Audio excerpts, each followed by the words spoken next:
Oke, ada yang aneh dan serius di pemerintahan daerah kita setahun terakhir ini. Ini bukan lagi sekedar headline berita biasa, tapi lebih kayak sirene peringatan yang bunyinya kencang banget. Yuk, kita coba bedah bareng-bareng data di balik gelombang korupsi yang jujur aja bikin kita semua geleng-geleng kepala. Kita mulai dari sini ya. Cuma satu angka, 9.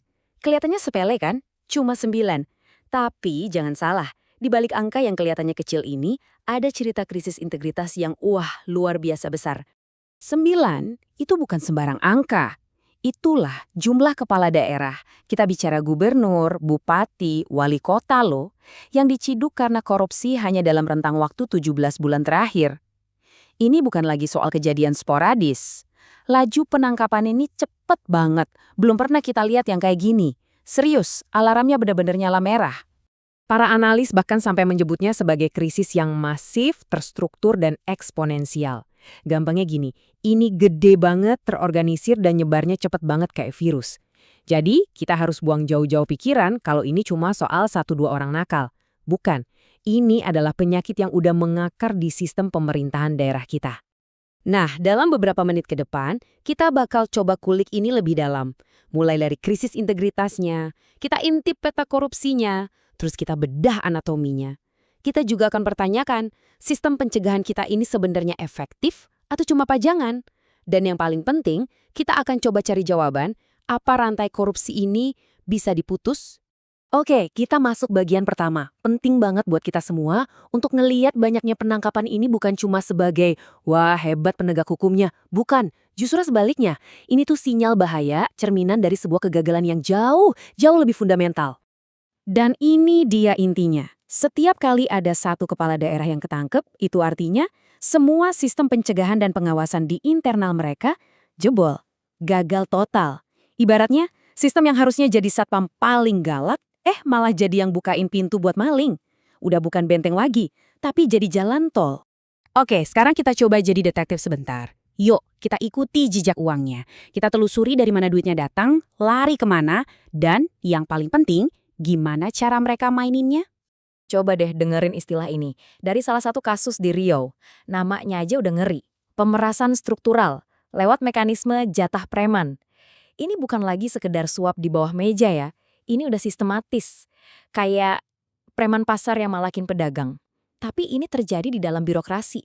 Atasan minta jatah ke bawahan secara terorganisir. 9,5 miliar rupiah. Gila kan? Dan yang lebih gila lagi, ini bukan total kerugian negara loh, bukan. Ini tuh baru uang DP.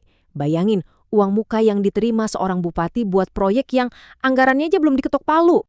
Nah, modus kayak gini nih, yang namanya ijon. Udah kayak beli buah yang belum matang di pohon. Jadi kontraktor bayar duluan sekarang buat booking proyek pemerintah di masa depan. Canggih kan? Ini nunjukin betapa rapihnya mereka merencanakan korupsi, setiap celah aturan dimanfaatin. Dan kalau kita lihat polanya, ternyata modusnya macam-macam banget. Ada yang main fee proyek, bisa 8-20%. Ada yang pakai model jatah preman tadi. Ada juga yang terang-terangan ijon proyek. Tapi mau apapun modusnya, ujung-ujungnya cuma satu, ngerampok duit rakyat buat masuk ke kantong sendiri. Oke, kita udah lihat apa dan gimana korupsinya terjadi. Sekarang pertanyaan yang lebih dalam, kenapa? Kenapa sih ini bisa kejadian terus-terusan?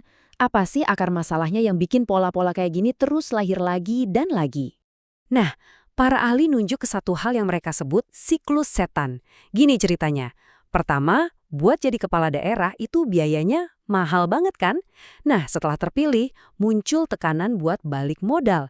Gimana caranya? Yaitu dengan menyalahgunakan jabatan dan wewenang. Dan akhirnya siapa yang rugi? Ya kita semua, negara rugi besar-besaran. Jadi kalau kita kumpulin, modus-modus ini tuh kayak udah jadi semacam menu korupsi yang diulang-ulang di banyak tempat. Minta fee, meres bawahan, jual beli jabatan, sistem ijon. Ini bukan lagi insiden acak, ini udah kayak bisnis model, template korupsi yang tinggal di copy paste ke daerah lain. Tapi tunggu dulu, di tengah semua cerita suram ini, ada satu hal yang aneh banget, semacam plot twist. Jadi kan, kita ini sebenarnya punya sistem yang dibuat khusus buat mencegah korupsi. Nah pertanyaannya, sistem itu beneran jalan apa enggak? Kenalan dulu yuk sama yang namanya MCP atau Monitoring Center for Prevention. Ini tuh semacam rapor online yang dibuat KPK buat ngukur seberapa bagus usaha pencegahan korupsi di tiap Pemda.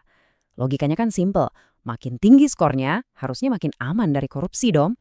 Nah, disinilah keanehan yang muncul. Ini paradoksnya. Di satu sisi, banyak daerah yang dapat skor MCP-nya tinggi, rapornya biru semua. Tapi di sisi lain, kepala daerahnya malah kena OTT KPK. Loh, kok bisa? Gimana ceritanya? Rapor bagus tapi kelakuan bobrok. Coba deh lihat beberapa contoh ini. Ada Penajam Pasir Utara, Langkat, Pemalang, semuanya ini dulu dapat skor pencegahan yang oke punya. Tapi, apa yang terjadi? Nggak lama kemudian, bupati mereka diciduk. Ini tuh bukti yang telak banget. Nilai bagus di atas kertas itu sama sekali bukan jaminan kalau di lapangannya bersih. Jadi, kesimpulan pahitnya apa? Ada jurang yang dalam banget antara apa yang dilaporkan di sistem dengan apa yang beneran terjadi. Jadi masalahnya bukan kita nggak punya sistem. Sistemnya ada, tapi implementasinya yang gagal total. Pencegahan korupsi akhirnya cuma jadi, ya sekedar formalitas. Cuma buat gugurin kewajiban administrasi aja. Dari semua pembahasan tadi, kita sampai di titik akhir, di sebuah tantangan paling besar dan sebuah pertanyaan yang mungkin paling susah dijawab. Ujung-ujungnya kita sadar kalau nangkepin koruptor satu-satu itu ya penting, tapi nggak akan pernah cukup. Itu cuma ngobatin gejalanya. Tantangan yang sebenarnya adalah membongkar penyakitnya sampai ke akar, yaitu memutus siklus biaya politik gila-gilaan dan bangun sistem pengawasan yang beneran menggigit, bukan yang cuma jadi macan kertas. Dan ini pertanyaan terakhir untuk kita renungkan bersama. Kalau sistem pencegahan yang kita bangga-banggakan ternyata cuma ilusi, dan penegakan hukum cuma bisa nangkepin yang udah kejadian, terus gimana caranya kita bisa bener-bener mutusin rantai setan korupsi ini? Langkah apa lagi yang harus kita ambil, yang bener-bener fundamental, supaya cerita yang sama nggak keulang lagi dan lagi?